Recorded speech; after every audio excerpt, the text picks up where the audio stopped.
Greetings, Earthlings. Now, with the recent rules change, we can now run vehicles as commanders. The ability to steer a deck straight into the finish line can really rev up the competition.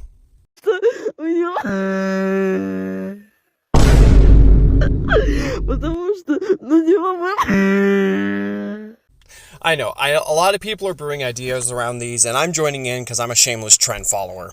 For this brew, I want to be the iceberg and crack down the RMS Titanic. For 300 red, we've got an insane stat line on a 7-1 vehicle and flample, and the ability where, whenever this vessel deals combat damage to a player, you sack it and create that many treasure tokens. With around a $30 budget, let's see what we got. So to start off, there's a few key factors to note about running a vehicle as a commander. A, for about half of the turn cycle it's not a creature, so it's completely safe from creature-based board wipes. B, when it is a creature, it doesn't have haste, so for that reason we're running some enablers like Speedway Fanatic, Thopter Engineer, and Bloodsworn Steward. C, it has a crew cost of 3, which not only means we need some cheap 3-power dudes, but things that happen when they become tapped. Valduk, Keeper of the Flame, can make you 3-1 tokens for each Orin equipment on him. Since you really don't need more than one in a turn, that's a small investment when you just slap something like Junk Jet or Dire Flail on him. Junk Jet is fun when you could double Titanic's power at the cost of a treasure. 7 treasures? Why not 14? Dire Flail is especially useful because you can craft it with a treasure token and it becomes Dire Blunderbuss, which you can slap on the Titanic while it's a creature and be able to snipe creatures with your now insane 10 power. The fact that we're making tokens means we'll have more than enough ammo to feed the blunderbuss and other things with, but we'll get to that in a minute. Let's note, unfortunately, that when a vehicle stops being a creature, the equipment falls off, which truly isn't a big deal, and if you're hitting with the Titanic often, you're going to be sacking it regardless. Because we're making so many treasure tokens through just sheer damage means we'll never have an issue recasting Titanic from the command zone. But we are in red, who loves artifacts in the graveyard. Doretti, Scrap Savant, can feed your graveyard but also bring back the Titanic at the cost of sacking another artifact. Paying 1 treasure to get your commander back is better than having to account for the tax each time. Same with his newer iteration, Doretti Rocketeer Engineer, who can also let you recur an artifact at the cost of another. Push the Limit can get every vehicle in your graveyard back onto the field for a turn. And yes, we are running multiples.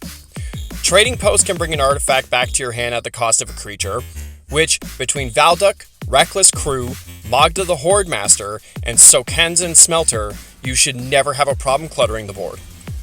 And while not a tried and true recursion, Paya's Revolution can either bring something back or throw damage around. Some other notable token makers are Rocky Roads, that can make you a pilot that can crew anything, Poetic Ingenuity, that makes you a 3-1 whenever you cast an artifact, which this deck will be doing a lot, and because we're having Treasure Diarrhea, we need some big spells to dump them into. Release the Gremlins is a good way to snipe off other players' artifacts and make you a horde of 2/2s. Hell to Pay will pretty much pay itself back with whatever excess damage gets dealt. And Fanning the Flames is easy to pay its buyback cost with the treasures, and Crater's Claws is just an awesome burn spell. Part of the strategy is tapping your creatures to crew the Titanic. Dynamite Diver can crew anything, and Reckless Velocitor gives a +2/+0 buff to your vehicles. Goblin Medics and Spireside Infiltrator can throw damage around when they become tapped. Hanger Scrounger, Reckless Racer, Rescue Leopard, and Volatile Wanderglyph all give you rummage effects when they become tapped as well. Keep in mind, any amount of creatures can be tapped to crew a vehicle. So if you're at an opponent's end step and you want to ping some damage or pitch something to draw a card, you can just tap any of these creatures at will. It also bypasses haste. Now I touched on the fact that due to the commander being an artifact that shits out more artifacts, that this is an artifact-based strategy.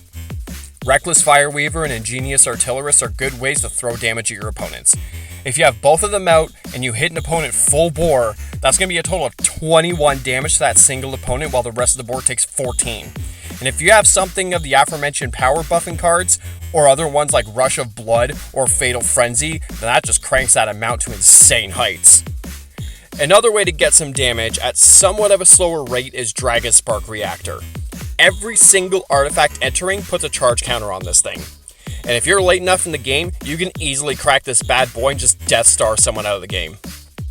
Now, in some cases, not many, you're going to struggle to get in for damage. You could be against a dragon deck or some jank reach deck, but worry not, for we do have some other evasion abilities.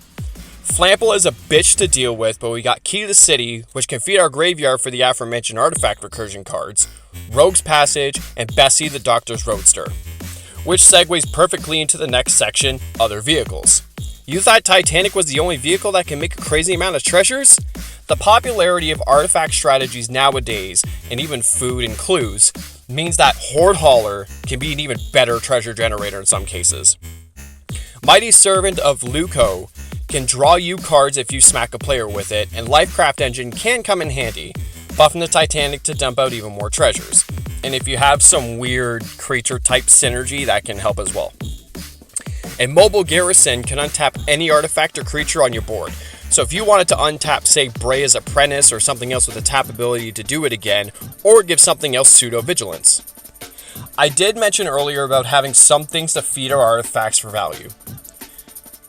Aki Scrap Chomper, Brea's Apprentice, and Audacious Reshapers can draw, impulse draw, or get you some insane value at the cost of a singular treasure.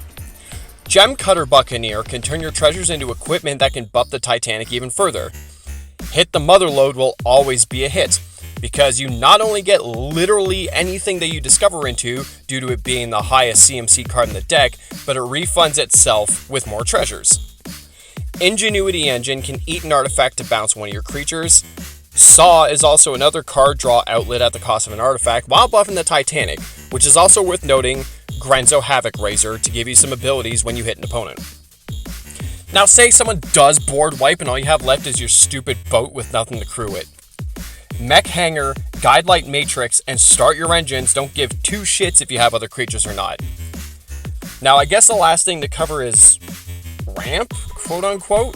Like, it's not really ramp because we don't need it, but we have Inspiring Statuary to let us use our treasures without actually sacking them, Foundry Inspector because why not, and Sunset Strike Master because hello, a mono red mana dork? Yeah. And there's also Captain Lannery Storm, who can not only pop out a treasure for you, but you can make her huge by just mass sacking creatures in a turn, just going buck wild. Which leads into my last section, which is things that gets huge because we're greedy. The flip side of Dowsing Device, Geo Grotto, is a land that can buff a creature for 3 for each artifact we control? Like, what? And my all-time favorite non-artifact card in an artifact deck, Hellkite Igniter. I also like to back up a little bit for the Lannery section and also add Crime Novelist because duh. Now if you wanted to make upgrades and go out of the budget, there's OG Magda Brazen Outlaw. Making your vehicles dwarves with Lifecraft Engine would make her just go crazy, which would then also let you pull out Hellkite Tyrant, because that's just an easy win con in any artifact deck, and Professional Facebreaker to just give you more use out of your treasures. But yeah, that's the deck. It was definitely a switch up trying to build around something that isn't a creature. I never play with vehicles, so this was a real brain scratcher. I definitely think things like Mech Hanger and Guidelight Matrix becoming more popular as things move forward. Like, I don't think vehicles, mounts, and spacecrafts as commanders is going to be game-breaking by any means, but I guess we'll wait and see. Like, this deck tech was made before Edge of Eternities was fully spoiled, so there's probably going to be some juicy stuff in that set that I'll keep this list updated with over time, so keep your eye on Moxfield. And if it's game-changing enough, well, then this video will never exist, and I'll make a different one. But aside from all that, go peep the Patreon, join the Discord, check out my music, rap that like, tap that subscribe. Peace.